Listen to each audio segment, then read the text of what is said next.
All right, guys, welcome to Friday. It is, of course, the Bankroll Build live stream. I was talking about him last week. He's one of my favorite analysts in the industry. I don't miss what he writes, even if it's not up for me on Friday morning. Erik, how are we doing?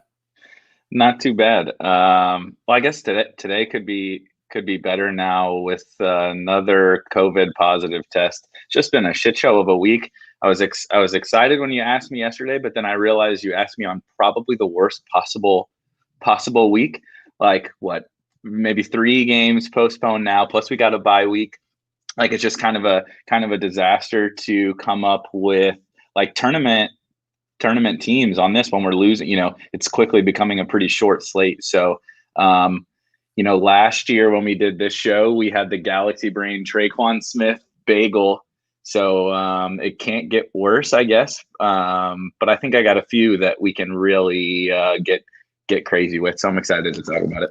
Yeah, it's definitely a bummer when we lose these games and they get, shifted all around. And now it seems like this Jets Cardinals game is completely up in the air. So yeah, I will say though, part of what makes DFS fun is these puzzle pieces. And obviously we want as many pieces to play with as possible, but it's like we just get a new puzzle every time these changes happen. And now we have to solve for this new puzzle.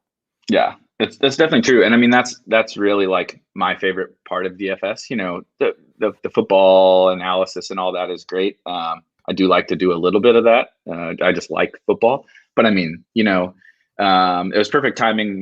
Bales, I'm sure everybody listening to this knows who Bales is, came out, with his newsletter this week and talked about a lot of this kind of stuff. You're playing a game. DFS is a game against other people. And I think a lot of the times, even I forget it, you get so ingrained in, studying the plays and all that kind of stuff that you forget, like, the players on the football field don't care, about DFS. They're not thinking, they're not like, oh, I'm projected for 18 points. I got to go get 18 points. Like it's just not how it works. You're playing this game against other players. So I think this is a really good week for that kind of concept, because with these games getting pushed back, some of these games getting pushed back, postponed, whatever, it's really, really, really limiting down the player pool and some really pretty obvious plays, a couple really obvious games. So, but that makes for fun tournament weeks, I think. Well, it could be fun. Depends. Yeah.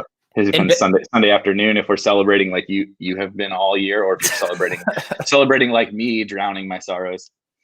Yeah, no, I think that's a good point. The thing that Bales was driving home, and it's one of those reasons why kind of the arbitrary thing, every once in a while you'll hear be like, well, you need 200 and X points to win a tournament. It's like, no. It's whatever the rest of your competition has. You need 0.1 points more than them. It's like when I ran cross country in high school, I'm always looking at my watch. I'm like trying to set my PRs, and my coach is like, no, you're just trying to get ahead of the next guy in front of you. I don't care what your time is, just get ahead of some people. So yeah, that's definitely how we need to be thinking about this stuff. And yeah, it is an interesting slate. It's again a reminder. I noticed this shift last year where it's like everyone's too sharp. Will Fuller duds a few weeks in a row and then he's mega chalk. I'm sitting here, I was like, are we going to get Darius Slayton at low ownership? And now I see he's mega chalk. Like, how is this happening? He's a guy that the public would have hated in this spot. Yeah, so that's probably been my biggest takeaway. We talked about it last year. Like you said, Will Fuller was the perfect example, but it's been my biggest takeaway this year so far is that I've had that in the back of my mind, but like I go into, like, I really don't form all my thoughts until, maybe today, tomorrow, about how I want to attack the slate. And I go in and I'm like, okay, 2 weeks ago it was Allen Robinson. I forget which game. Seattle was playing Dallas. That game was awesome. But I'm like, okay, everybody is going to play Amari and Lockett and whatever, and I'm going to play Allen Robinson over those guys. I can still play parts of the Seattle game if I want to, but all Allen Robinson has to do is beat those guys, and I win. Well, Allen Robinson's like 30%, ends up like 30% owned. Everybody saw the same thing. He was off a game of 6 fantasy points, and then Brandon Cooks was like the bad version of that play last week. He has all the air yards and routes run and all that in a good spot, and everybody jams him. But I think it has become a little different, where we do need to think about the fact that the field isn't, they're not chasing game logs really. It happens a little, but nowhere near to the extent of 3-4 years ago. And everybody is aware, these buy low guys. Like, you're not actually really buying low in DFS. No. Maybe in season long, you end up buying high. So there ends up being more of an advantage. It's so ass backwards now. There ends up being more of an advantage to seeing if this really is like a trend of this guy, not really being what we thought he was. It's not a buy low. So it's totally been a whirlwind change for me, because that was something that I was able to take advantage of. That I'm like galaxy braining myself into DJ Moore last week, and maybe DJ Moore again this week. Everybody was buying low on DJ Moore, and maybe we don't want to buy low on DJ Moore. So let's use Slayton as an example of like, is he more Cooks or is he more A-Rob? To me, I'm terrified of playing him at this ownership. Right now, he's at 22% ownership. And again, he checks all those boxes. This is why he's owned. He's in the air yards by low model. It's a paced up game. Cowboys give it up to every single wide receiver. But Darius Slayton profiles as a boom bust guy. Is his risk baked into this ownership percentage? See, that's where I don't think that it is. I think that, everything that you said makes him a good play in a vacuum.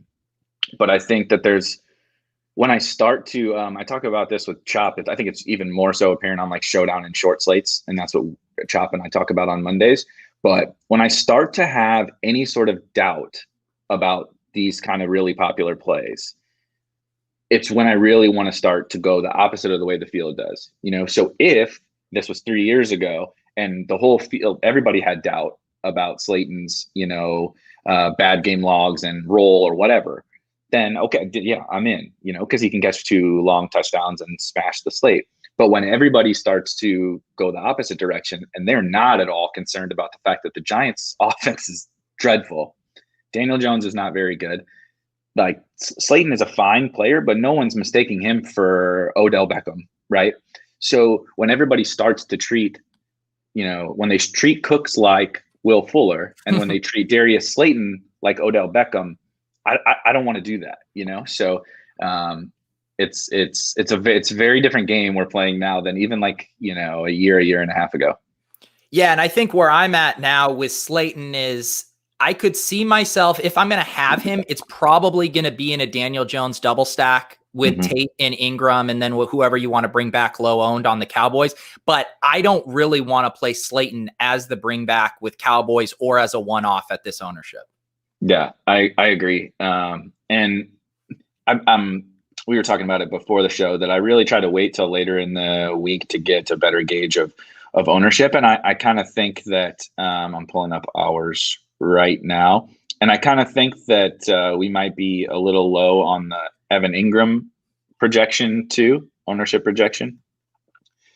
It's just such a natural game stack. Like it just checks every box. Tight end has Kittle and Kelsey, but I don't even think those guys are people still don't really like to pay up for tight end, and everybody's seen what happened to the Cowboys. I just feel like Slayton and Ingram, whether you're pairing them with Jones or you're bringing them back against Dak, it's exactly what everybody's doing. So that's just like my total fear of that game is it's like too obvious.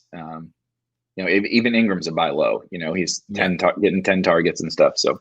And it is tempting too now, because one of the bigger narratives now is, okay, tight end is super gross. You can win a GPP with Adam Troutman getting a 0.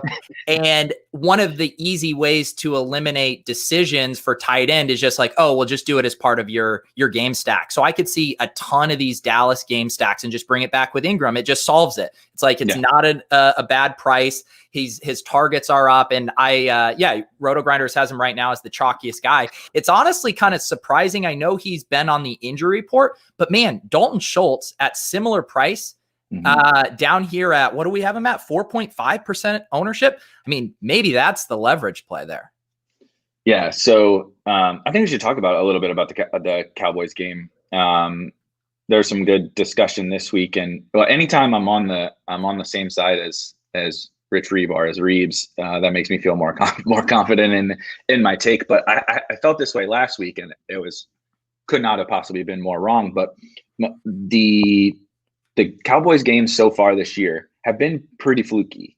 They're an awesome offense and they're a horrible defense. So I'm not saying that, there's no upside in their games or it's a total fluke. They're not going to be in 17, 14 games very often. But, they're like turning the ball over like 3 times every first quarter. They're falling down by 20 points in the first quarter to bad teams or average teams. And their offense is so good that Dak can just crush if he's chasing 3 scores all game. So I don't think that we should expect, he's throwing almost 60 times. It's absurd. It's not sustainable. It's not sustainable no matter how good their offense is or how bad their defense is. It's just not going to happen every week. So I just don't think that this feels like the kind of, quote unquote trap spot where they can't keep falling behind like this. And the Giants are not the kind of team that can punish them like Russ and even the Browns can if they make these mistakes. So that makes me really not anywhere near as excited as the field seems to be about this game. However, going to our original point, I've heard a lot of that. Like Reeves is screaming it from the mountaintops. That's my opinion. That's I think Leone was talking about it. Like a lot of, not me, a lot of other sharp people are talking about this. So then it starts to make you think, well, if everybody is saying this is like the Princess Bride scene. It's absurd. It's absurd. Yeah. But this is how I think you really do have to think about it. It sounds ridiculous, but I don't think it's going to matter for Slayton. I think people are going to play Slayton and maybe even Ingram, but I think people are going to play Zeke way more than they're going to play the Dallas passing game. At least, everybody comes in thinking it's Dallas pass game, but I think the public sentiment is all kind of what I just outlined. And whereas I think all the public sentiment is obsessed with the Panthers-Falcons game, and rightfully so. So I think that's kind of the interesting dichotomy of this slate is all this galaxy brain shit that you have to think about. Yeah, no, and it's true. We've seen it a lot with the quarterbacks too. And, I believe it was week 3, Russell Wilson, the obvious double stack to DK and Tyler Lockett, that didn't end up being absurdly owned. Like we get worried when it's like Russ is 30% and the wide receivers are both 20% and you're like, okay, this was a bad play. But when they're down there and Russ is at 10% and these guys are at like 13 to 15%, it's like you can easily build a really good lineup around there that's not going to be duplicated and still have some leverage. Yeah. I mean, last week I made multiple mistakes, but I was on Fitz to Devontae Parker because, kind of the whole DJ Moore was the same price as Devontae Parker. And that was just getting all the, kind of this Brandon Cooks, Will Fuller type love. And we weren't projecting Devontae to be, he wasn't 2%, but it wasn't worth worrying about his ownership. And I knew Fitz would be owned, but everywhere you look, he was like maybe the 4th or 5th quarterback because there was all the studs. Well, Fitz ends up in the high dollar milli maker. He was by far the chalkiest quarterback, like 30% or something. I mean, something just egregious. And Devontae Parker was the highest owned wide receiver in the whole contest. So, it's the field is thinking a lot of these similar things to where that logic is not a step ahead anymore. It's exactly the public sentiment. So the public was totally off of this Cowboys game because they thought the same thing that I did. And they're like, oh yeah, Fitz to Devontae, this is super easy,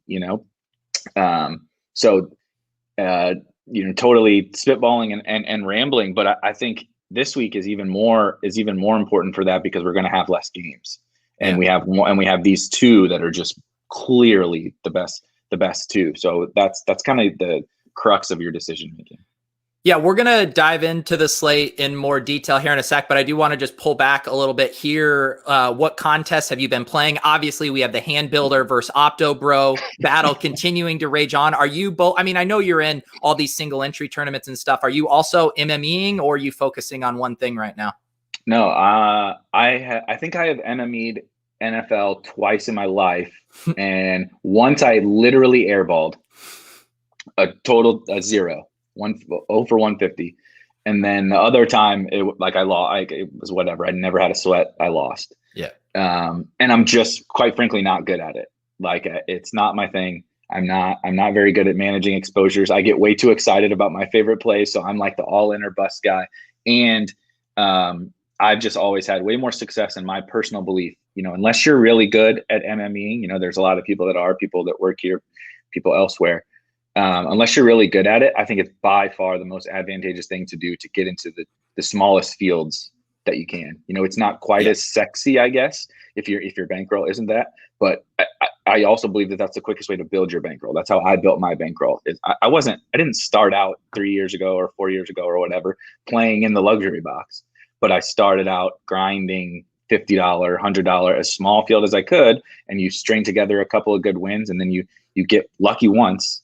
My first one was baseball. Got lucky once, and now I have a little bit of a bankroll. And I think you talked about it this week. Like, I believe in like shot taking. You kind of, that's how you can really get lucky in this is have a couple of decent wins and then take a shot and hopefully get lucky. Most people may not believe in that in terms of bankroll management, but that's kind of what I believe. In the smaller fields help you do that. So that's my focus. Yeah, and I've been getting teased. I've been doing the line movement show with Hulk. Yeah, you're a nit. I'm getting the nit because we're playing the Thunderdome this week, so I got overruled on bankroll management. But here's what I'll say: you have a much larger sample size of knowing that you're a positive EV player. I don't. I literally was a lifelong losing DFS player up until a few weeks ago. So I want to continue to play at my same volume and actually see, hey, do I have an edge? Am I slightly better than the field here, or was this just fluky? And so that's why I'm not quite in the shot taking thing, and I'm able to just play my same volume. And I have upped it a little bit. I'm now playing in both the spies. I'm playing a decent amount on the showdown slate. So I just think I know what the lows are. So I'm just keeping it in check, for now. But we got to keep riding the heater here. So how many lineups are you hand building for these single entry and 3-max contests? Changes a little bit week to week, anywhere from 1 to 5. Okay. And how do you, because one thing too that we've been talking about for these lineups, we made 3 for the juke last week and then 1 for the game changer, which we won. And we're always trying to, debate which one's going into which. Are you just clackety clack, or are you kind of saying like, oh, this one might be chalkier, I want to put this in the smaller? How do you feel about that? So that's probably my biggest struggle, like out of any DFS thing. So if it were like totally maybe being optimal, I would do more of what you guys do. But I'm too messed up in the head to be able to play something. So like I also play like higher dollar qualifiers, right? So like the $1,000 live final qualifier, you can only enter it twice. So if I make more teams, like I can stomach losing. I can't stomach not like playing everything in all the different contests. Because if I play, if you play your best team and it's your lowest volume, like that's tilt to me. Like running bad on the NFL slate is whatever, but like doing it to myself, like drives me absolutely nuts. So I do usually focus on 2, maybe 3 teams, just because I don't like to, have certain teams that aren't in some of these contests, and I'm just relying on like, kind of getting lucky as opposed to having the same equity in all my teams. Yeah. And I think that's a good point too of, if you build these lineups you really like, toss them in a couple they have the really good $8 3-max, they have the smaller field contests where it really does matter. I was comparing a few weeks ago just how my team that won $10,000 in the mini spy would have won, I think it was $1,500 in the big spy. Yep. I mean, that's massive. And so making sure that you have a chance, we all want the big prize pools, but if you really want to get shots on goal and have chances for big scores, like you got to be very specific with your contest selection. I don't think people even realize how drastic it is either. They just see the top prizes and they see, oh, I had a good week. What could have been if I was, if I had your bankroll, if I was playing those contests. And I don't think people even really realize, like, yes, chasing that. I chase the big prizes too, but it's really freaking hard to make a top 1% team, in any contest. So when you do make it, you want to maximize, the winnings of that, and you want to maximize your top 5% teams too, because your top 5% team could win, like you said, that second SPY, but you're like doubling your money in the original SPY, and those things over the long haul like are huge bankroll boosters. At least they have been for me. Yeah. And the other thing about that too is and I assume you feel similarly for these, smaller field contests, anywhere from 250 to 500, we're almost always doing game stacks. It eliminates the number of things we need to get right. But if you have a really good game stack lineup in a 300-person field, that might not even sniff decent money in the Millie Maker because you need to get every single thing right. Yeah. So it's also like, don't just toss it in the Millie Maker because you have it in the 250-person contest. Look for other similarly sized contests so that if it does hit, it can hit, in proportion to the contest that you're playing. Yeah, so a perfect example, I think it was last week. So Squirrel Patrol and I do a show later today, actually, where we talk about, it's called cube chasing or cube hunting or whatever, where, we do focus a little bit on the live final qualifiers because that's both a big portion of what both he and I play. But it's also a lot more about small field and like tournament decision-making, not just for qualifiers. So we went through using the $5 Fantasy Football World Championship qualifier last week compared to the $1,000. And the $1,000 usually isn't even that different from like the $400. But anyway, the $5 was the most absurd team I have ever seen in my entire life. And that's not even the Millie winning team. It was, it beat 15,000 people or something like that. Yeah. And it was like 0.1% Kyle Rudolph, like 2% Todd Gurley. Like, I mean, like, terrible correlation. Like I'm off. I mean, I would never make that line. Like no one would ever make that line. Yeah. It left 600 on the table or whatever. It was just a truly absurd team. And then you look at the $1,000 winner, which you have to beat 60 something people. It's super logical. It was a semi chalky with a couple of pivots and a game stack. It's like, man, and it scored like 70 points less, but won the same amount of money, So it's so wildly different. And just for me, like I just can't do the, respect to the people who can. It's just not for me. And I enjoy kind of the strategy around roster construction and all that kind of stuff in the smaller fields. Yeah, I was looking at the lineup that won the SPY last week, and it was what you would call, or what I would call like the most logical lineup possible, which is the quarterback to a double stack. You bring it back with a receiver on the other team. You correlate one running back with the defense. You correlate the other running back with a wide receiver from the same game, and you play a one-off tight end. That, like, to me, how do you feel about those secondary correlations as far as forcing those in, or are those just kind of luxuries if they work? Almost always force it in. I pretty much force as much correlation as I possibly can. Every week is a little bit different. Like we were talking about Allen Robinson, the terrible game that Allen Robinson played. That's probably why I jammed him in 2 weeks ago, was because I played him on his 6-point game. But like that week, it was just a shot I was taking on Allen Robinson at low ownership. I didn't force bringbacks, but that's pretty rare. I actually think it's not necessarily more important than like your team stacks or game stacks, but it's right there because people don't do it, and I don't think people think about those other correlations as much because of what you said. Like, you're really in a tournament trying to minimize the amount of things you have to get right. You're creating a parlay, right? Like every spot is a bet on your parlay ticket.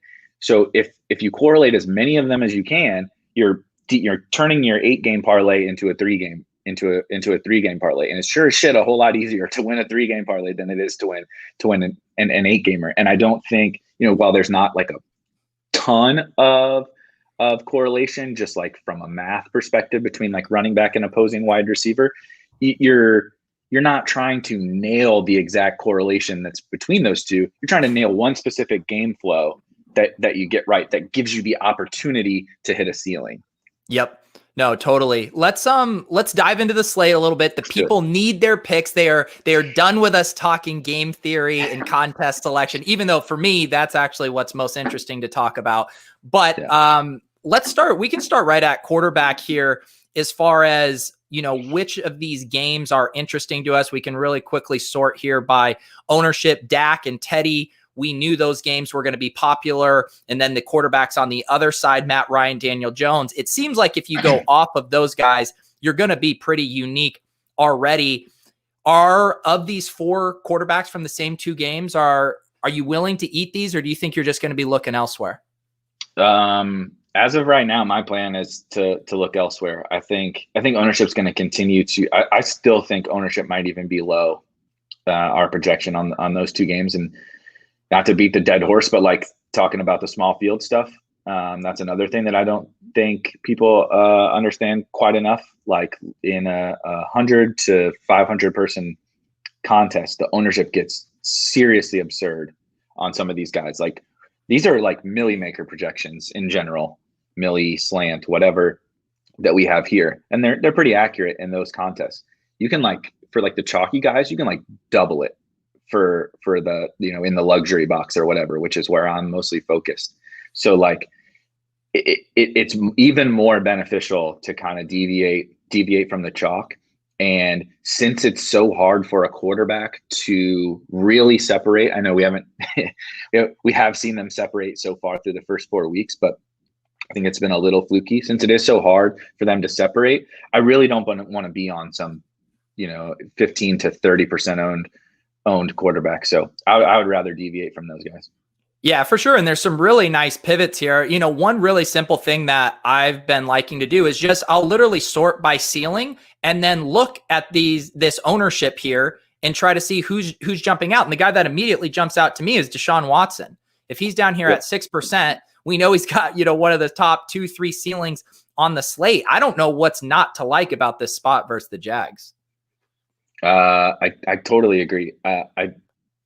It was coming into the week where that was the first thing that jumped out to me too. I'm like, oh God, Cowboys, Giants. And then, Julio got hurt. And so you see, oh Jesus, the Falcons have a 3K guy and Ridley and all these Panthers guys. I'm like, okay, where's kind of something that looks really appealing that may not be as obvious to everybody else? And Desean Watson was the first one that jumped out, narrative, whatever you believe, whatever narrative you want. If you want to use it as your argument, that's fine. But Bill O'Brien being gone can't hurt. It may not make him better, but it can't hurt. And everybody was in love with Desean Watson last week, and it's one example where they're not, buying low, if you will. So I'm also pretty into him for sure. And I'm curious, how much do you one thing I've been doing is I like looking at the optimals to start to get ideas. Like last week, if you ran them early, you saw, Baker to Landry and Odell. That was popping up in a ton of them. Do you like looking at optimals at a starting point, or are you just a true hand builder at your core that you don't even care? Mostly a true hand builder at my core. I joke, after the bit you guys had, first of all, that was absolutely hilarious because I could not possibly believe what Davis was saying that he didn't understand. Like literally, I have never, the 2 times I max entered, I have literally never used an optimizer. I hand built teams for 10 years or whatever. Yeah. So anyway, but like I even took it further with like people I was talking to. I'm like, you could probably do my process on your phone. Like you don't even need like to pull up the old laptop or the desktop for my process, because it's like entirely roster construction and ownership based. Like I really don't care that much about the projections, but to your point, I look at them, but it's for the ownership. Like I like to look at the blitz because I know a lot of some of the people I'm playing against use that and see what that is spitting out. And then I also look at our projections and some other projections. So because I know that other people are looking at that. So I'm looking at it more so to kind of get leverage off my opponents than I am to build my own teams. Yeah, for sure. And it's fun to see. I think it helps me of being like, wow, this guy is showing up in a lot of optimals. And then you start to ask yourself the question, like, okay, if it's Demir Bird, who I know is now no longer on the main slate, but it's like, okay, does he have the ceiling to help me win a tournament? Or can he be an Adam Troutman bagel where he's allowing me to fit in other guys? Like then you start to have to ask those follow-up questions. But I do think it's interesting to check these out. It looks like I need to get the Bills out of my optimals here because they're still in here. What's going on? Yeah, I imagine that Olamide Zaccheaus will take the place of Khalif Raymond there. I can't. He's got to be the guy that. Again, I don't know what our ownership has on him right now. Yeah, as you look it up, I will say there was just a tweet I saw a few minutes ago that Julio is kind of moving around at practice. So oh God, I have no idea how that's going to shake out. Pardon my French. This fucking guy is an absolute disaster. Like I actually had.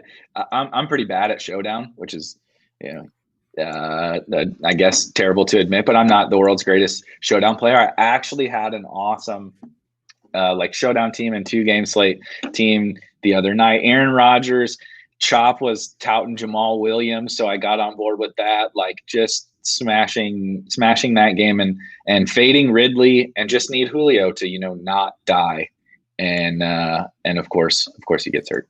Yeah. So even just pulling this up right here, like I can start to go through and ask some questions, start to think about this slate. We know the optimizer doesn't know some things. The optimizer doesn't know Raheem Mostert is playing or trending toward playing right now. Jerick McKinnon might not be this smash at 5,800. It doesn't necessarily know that Zeke's going to be this popular and he's losing his offensive linemen. But then I see things like, oh, wow, 3 Giants are showing up here. I have no stack rules imposed on this. And then we can do what Erik was saying and go look at this ownership. All right, everyone's going to play Ingram and Slayton. Hey, Tate could shape up as like one of those really good one-off leverage plays. As I scroll through these optimals, anything else along those lines look interesting to you? I mean, the Panthers, definitely the Panthers, which makes sense. To your point on the Julio thing, that's honestly, I had just been assuming that he was out, and I hadn't, caught any news of him this morning. So my expectation pretty much all week has been that Zaccheaus would just be crazy chalk, which made that stack just so blatantly obvious, like as an easy build, kind of like what we were talking about with the Cowboys. So kind of similar trend where those 2 games you just keep seeing them jammed into these optimals, which makes you think like, okay, yeah, we're projecting relatively high ownership on most of them. But as we start to remove more and more games because of COVID, as more and more people start, reading content or listening to shows or whatever, like everybody's going to see this same thing, and nobody feels comfortable clicking these other games because we have even less games to choose from. Yeah. Yeah. I am really interested in the Panthers because it does seem like you'll eat a little bit of chalk with Robbie, but if DJ's down here at 13%, I can live with that. And then, like you said, if Olamide is locked in as being this kind of his ownership goes up, it's going to be polarized based on whatever happens with Julio. It almost makes me like Ridley as the bring back. He's been so solid. He's more expensive. We know he's going to play regardless of what shakes out with Julio and Olamide. So that stack right there is pretty interesting to me.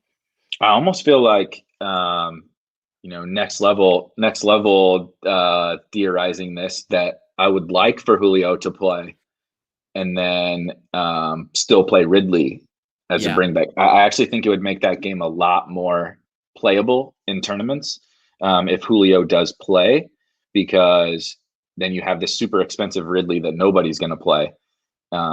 And you can, like you said, DJ Moore, I think his ownership will be like, I'm not worried about his ownership in tournaments. I am worried about Robbie's ownership in tournaments, and definitely worried about Mike Davis.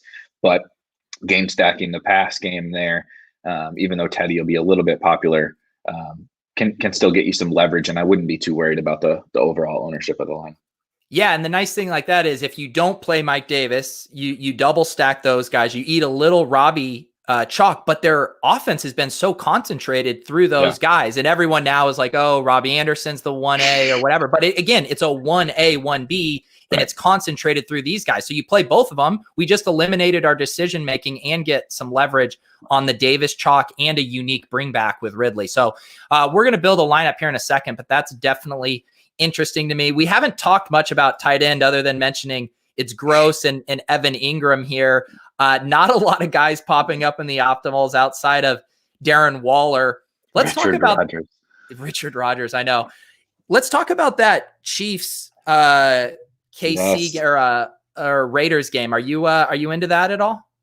Yeah, so I really started to dig in more last night. And like I said, my original kind of early week thought was like the Texans game. But I still kind of and I still definitely like that game. And I think it sets up for a pretty nice stack because of what you have on both sides with like Fuller and Chark and Chenault and whatever. You can torture yourself with Cooks again, I guess. And so that game is fine. I still think those teams are both probably pretty brain dead, and I'm not super excited to jam them into my teams. But the Chiefs game was the one last night. I'm just like, okay, it feels uncomfortable. The sentiment is basically that the Chiefs are just going to roll, right? Everybody likes CEH, rightfully so. But like, they just played, four games, and one time they were winning all of them except the Chargers game. They didn't like ride CEH except once against the Texans, and the Texans are total dust. So like, who's to say that Mahomes doesn't throw for 305 here? Yeah. And everybody has conceded that the Chiefs are going to just go hang 35 or 40 every single week. And we don't have anywhere to really spend our money, I guess. Zeke, so why is no one interested? Like, just because we haven't seen, I guess, and we did see a ceiling game. Shit, against the Ravens, he scored 40 something fantasy points, and they were winning the whole game. Yeah. It's just one of those where I understand it's not like as clear cut of a stack because he'll throw it to Hardman, he'll throw it to Kelsey, he'll throw it to Tyreek, and people want to do the CEH buy low thing, which I understand. But it's kind of where I want to be. Like, if everybody just thinks they're just going to ride CEH, like if they go hang 50 on the Raiders, which they can, the Raiders are like second to last in defense DVOA. They can't stop anybody. So the best offense in the league, like going totally unowned on a slate that there's really not that many good plays, doesn't make a lot of sense to me in tournaments. And we know why can't Tyreek can go catch 280-yard touchdowns in the first half? Yeah. It's a spot that's just growing on me the more and more I think about it. Yeah. In previous years, it's been generally cost prohibitive to do the Mahomes, Kelsey, Hill double stack, but at 64 and 6,900, that's not absurd. We can make that work. Yeah. And you can also play Waller at tight end if you would prefer. I definitely like Kelsey a lot too. But if you're looking for a bring back, they do have a couple options. The Raiders actually do. But Waller could be the highest scoring tight end very, very easily if that game goes like you need it to for your stack, where the Chiefs just score at will. How do you think about a bring back as far as it being a running back on the team that's projected to lose? Because last week I found myself in this situation. I had a Russ double stack where I brought it back with Gaskin, thinking he has a high floor with his pass catching and could maybe thrive in either game script. So Jacobs being the example here, how do you feel about that? So I've thought a lot about that, because I think it makes logical sense that you have the pass catcher. You're like, oh, I can just pile up like 6 or 7 catches as they're trying to come back. But what we see usually in running back ceiling performances outside of the Kamaras and like the McCaffreys that are literally basically just receivers, the receivers that run, that get goal line carries, the ceiling games come from rushing. Yeah, you may extrapolate your ceiling higher because you catch 7 balls, which is great, but you're not really ever hitting a true running back ceiling without real rushing production. And what real rushing production does, if your running back runs for 102 on the ground, that game is just slowing down and getting muddied up a little bit. So if Josh Jacobs is out here running for 150 and 2, the Chiefs might be the rare example, but it's just probably not going to end up being the stack that you want. So I try to focus on the wide receivers and tight ends who can just, the other team. We see it all the time, right? We've seen it every week so far this year. One team gets way ahead, and they start playing total prevent defense, and you just get catch after catch after catch.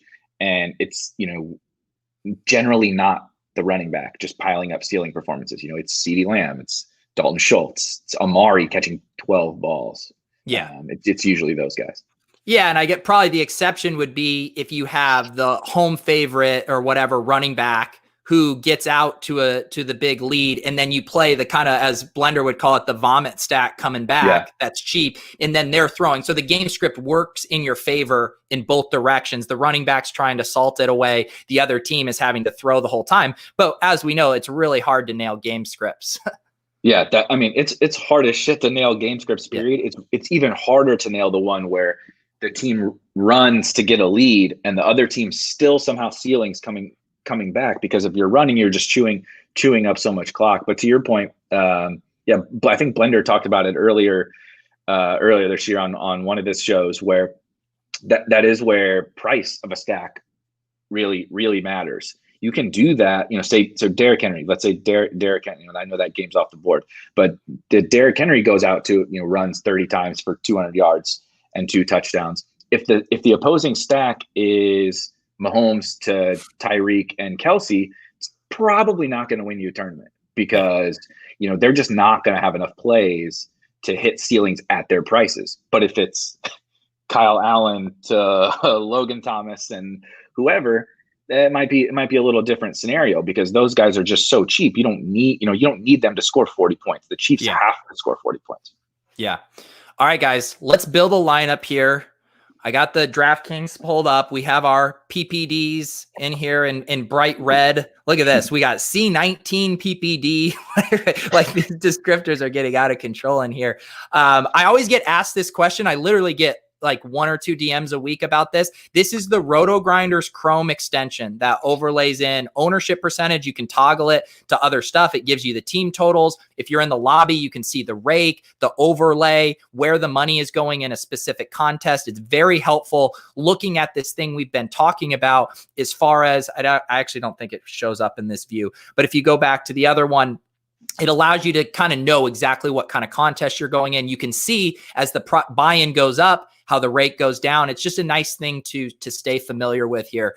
But anyways, Erik, I'm going to give you the honors. You can kick it off with a player you love, a stack, whichever direction you want to take this lineup. That's a good question. Sorry, I'm just distracted by your account balance. I'm still distracted by it too. I think last year there was like $47 in there. It definitely was. when we did this.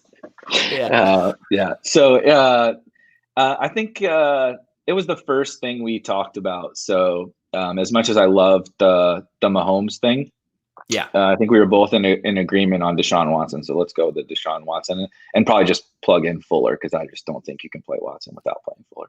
Yeah, that is the one thing. We had the one bad Fuller game, but otherwise he's been over 15 PPR points each game. He's getting the targets. If Watson hits that insane ceiling, Fuller's going to be there too. So there was just that one weird game, but otherwise he's kind of their alpha there. So I have zero concerns about Fuller.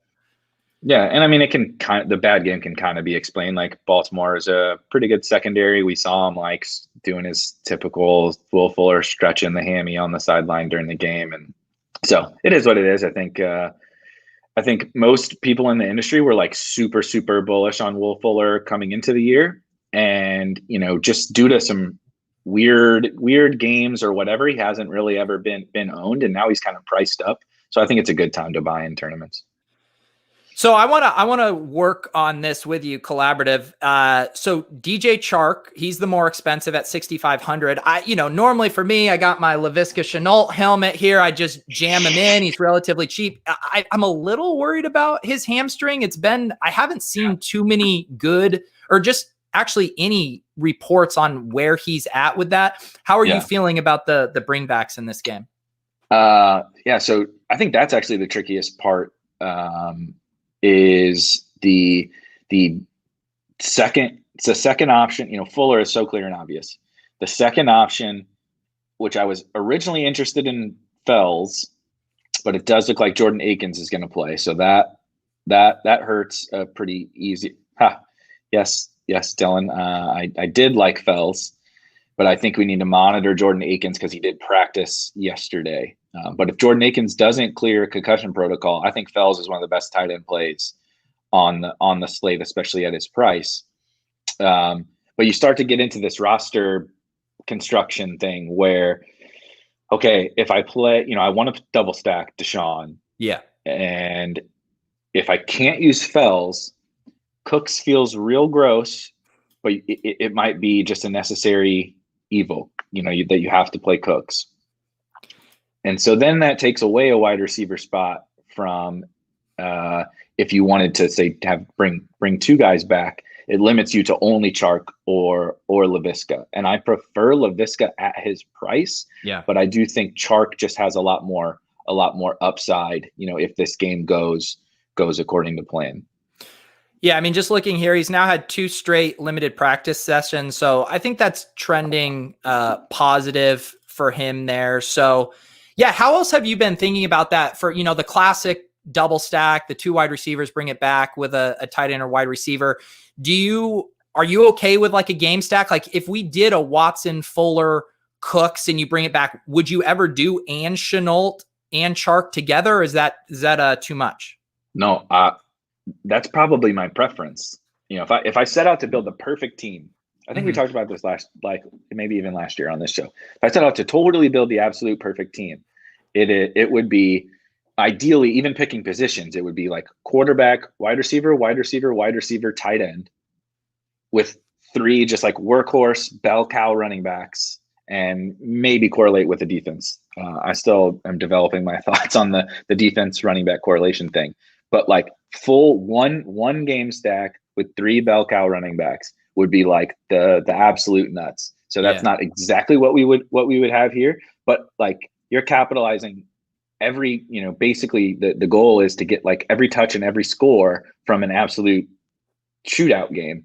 So I think that would be the goal. So I'm not opposed to that. Yeah. I think you did that. Didn't you do that? Was it last week or 2 weeks ago or something? I can't remember.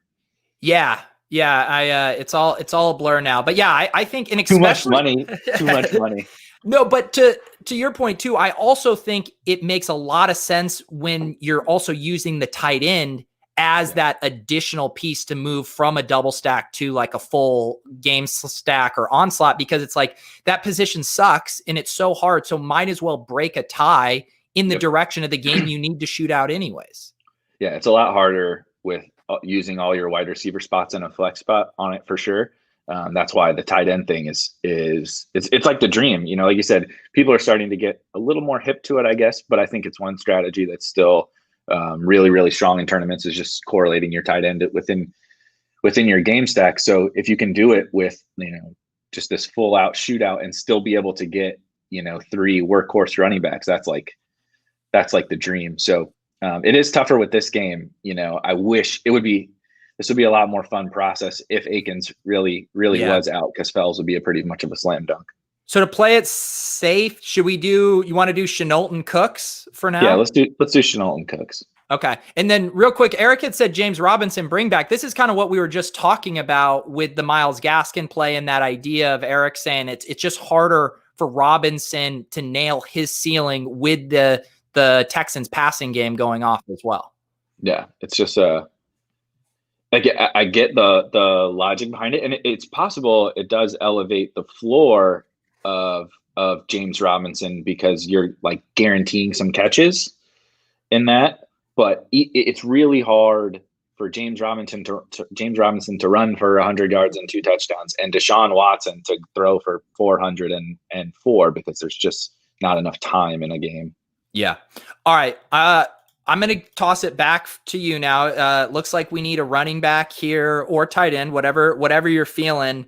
Who fits in with this lineup? We're actually pretty good on ownership here. Yeah, pretty good on ownership and pretty good on salary. So going back to the Dallas kind of concept, my stance on Dallas being a little fluky in terms of the pass game and the game script and everything that's played out. I think Zeke is almost impossible to get away from this week. I know he's not going to be low owned or anything, but he's had fine fantasy performances in games that they're down 3 scores in the first quarter. And if you watch him, like he's dropping balls, like Dak's throwing it to him. Like he's, I don't know if he's drunk or if he's got COVID and they're hiding it or whatever, but like he looks like trash, like in these comeback scenarios, but running the ball, I mean, he looks awesome. It's just a matter of time before he he has a monster game. And I think we're getting a little ownership discount, like not a lot, obviously, because there's just not enough plays on this slate. But I think we are getting a little ownership discount just because he has not gone totally nuclear yet. Yeah, I like it. And especially if that passing game is what draws most of the ownership, I think he makes a lot of sense here. So immediately I want to think about either correlating Zeke with either just playing the Cowboys defense and hoping they smack the Giants, or playing Golden Tate in our flex as kind of the really low owned one-off in that game. And then we're just fully leveraging the chalk. Which one of those do you prefer? Oh God, dude, Golden Tate. So the Golden Tate kind of play is the play that I struggle with the most because I do like to get like hand in the dirt, watch the games a little bit. You know, yeah. I go back and watch. I watch all the games on Sundays. I've seen your film takes on Twitter. I got film takes, bro. I'm NFL scout. No, but I do like to do that. Like I don't claim to know, everything about football, but I just like football, and I like to try to pick up a few things here and there from watching the, hashtag watch the tape. And I've watched the Giants, and I've watched Golden Tate specifically, and holy shit, like their matchups have been bad, but it has not been the matchups making Golden Tate look bad. Like if AJ Green is dust, then Golden Tate is definitely dust. Okay. So that is like my only concern, because I think if you set that aside, if you don't watch the tape, Golden Tate makes all the sense in the world. He has just as much opportunity as Slayton and Ingram. It's more PPR heavy, so he makes a lot of sense. So it really is the play that I struggle with the most because he's 5% to the 30% of those other guys.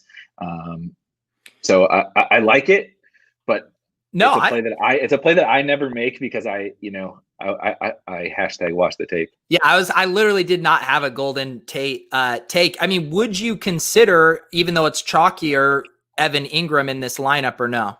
So I do think you can play Evan Ingram in a lineup like this. And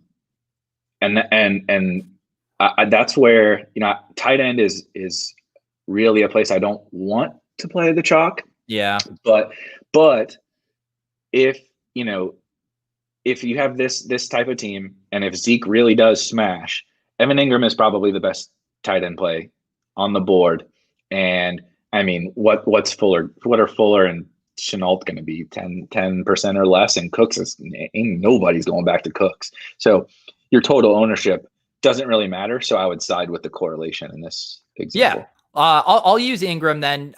You don't have to twist my arm to not play these dusty old guys. I was just looking at it purely from the ownership there, but I would much rather play Ingram, who really seems to be kind of settling in to a nice role. And the weird thing about is his ADOT is under 5 yards right now, which again is fine for his PPR floor, but we need to see him down the seam a little bit, breaking off a big play. That's what gets you excited about Evan Ingram. I do think I'm down on the Giants solely because everyone is buying low, but I do think there's a reason to believe that what we've seen from them is a little fluky as well. Like their matchups have really been brutal for the first 4 weeks. And I don't think that they're a good offense, but Daniel Jones showed upside last year. We know Evan Ingram can play. Like it's not a question of talent. So yeah, it sucks that the field also feels the same way, but I still think that they're strong. Let's put in just like a placeholder defense so we know kind of what we're working with. I would say like maybe the Browns at 2,700 would be a decent placeholder. I like the Browns. I like defenses against dusty old quarterbacks. Yeah, and the Colts are playing so slow, and they're running the ball a lot. And like you said, Rivers can always turn it over. So that leaves us 6,400 here. We are nicely correlated so far. Where do you want to go here? 6,400. So I don't know about you. I almost always am building 3 running back teams. Mm-hmm. I see the upside in certain contests and playing wide receivers in the flex, but in the going back to the smaller field stuff, running backs, especially these like workhorse running backs, just raise your floor of your team so much. And because you don't need to hit the stone nuts, I do care a little bit about that floor. And it's not like the running backs have really much of a lower, if at all, ceiling than the wide receivers. So this is where I start to just like look at 2v2s of running backs. And let's see here. I was just heading over to look at our running backs, doing our little sort by ceiling and comparing it to ownership here to see if anyone really stood out. Joe Mixon again. No one wants to play him against the Ravens. All these running back. James Conner is pretty interesting, I would say, against the Eagles at 6% ownership. Miles Sanders in that same game. Probably are not going to play Jonathan Taylor against our running back here. So so Connor is an interesting one because, again, hand in the dirt. I hate playing running backs against the Eagles because they really do play good run defense.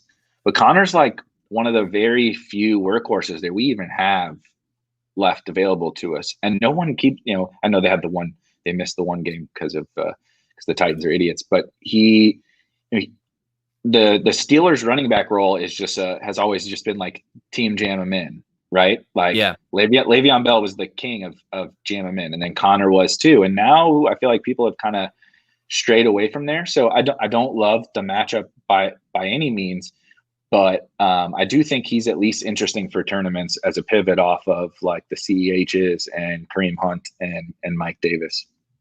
Yeah, to me, James Conner just has that kind of, again, I know this will sound hyperbolic, but the Aaron Jones, Joe Mixon type feel of the guy who is going to get the touches and the workload. The matchup isn't that imposing, and for whatever reason, he's getting lost in the shuffle. So I kind of like the James Conner call.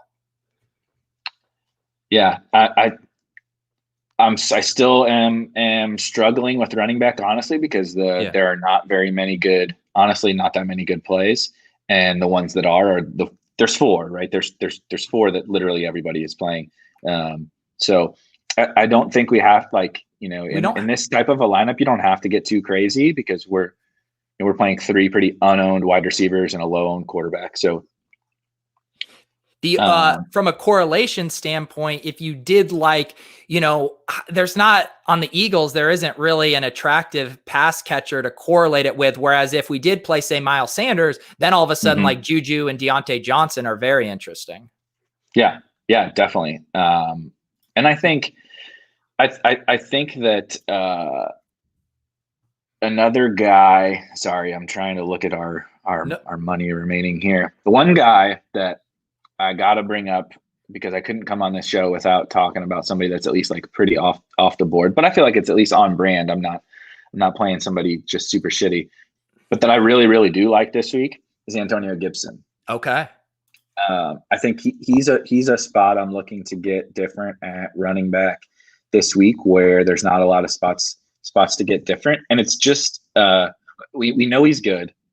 The Rams run defense is not anything that I'm afraid of, but people are just afraid that Washington's gonna suck and get crushed by the Rams, which maybe they do. But I thought last week was encouraging, despite the fact that he didn't play like a ton of snaps. He played like 44% of the snaps and still got a ton of touches. So like when he's out there, he's getting the ball, and those are the kind of guys I want to buy before the market does, because. Like Leone and Pat, I think, did the thing for tight ends, like talking about targets per route run. But it's the same thing for all positions. That being out there all the time and not getting targeted or not getting the ball is not really that valuable. But these guys who are maybe not out there a ton, Aaron Jones, that you just brought up, is a great example. Yeah, Aaron Jones is only out there 60% of the time, but when he's out there, he's getting the ball. Yeah, and so that's really valuable in and of itself. But then if his role grows, like what if he is this team's CMC? They've already talked about they want to expand his role. He's getting 18 touches, 18 carries and targets in like 30 snaps. So what happens when he plays 65 snaps? What if JD McKissic gets hurt? Like there's just a lot of paths. Like he has a floor. Like, look what we've seen, his floor, since week one, he's double digit floor. And he just has a lot of paths to upside that people aren't factoring in yet because we haven't seen him play like that full complement. And I would rather be early than late. Yeah, and what's kind of unusual to me about Gibson is I would have thought he would be losing more work to Barber and then fully take over the pass game role. It's Right. actually McKissick who's Yeah. really the thorn in his side, and he's almost fully surpassed Barber. Even at the goal line, they're giving Gibson a lot of work. So once that switch is flipped, and even with McKissick, he's still getting 5 targets, 3 targets. So I love that call. It also frees us up to really do whatever we want in that flex. We could play a guy like Ridley as a ceiling wide receiver one-off, or like you said, if you prefer these running backs, we have lots of options here. Connor, Edwards, Hilaire, if we want to just eat a little more chalk, I think we definitely can at this point.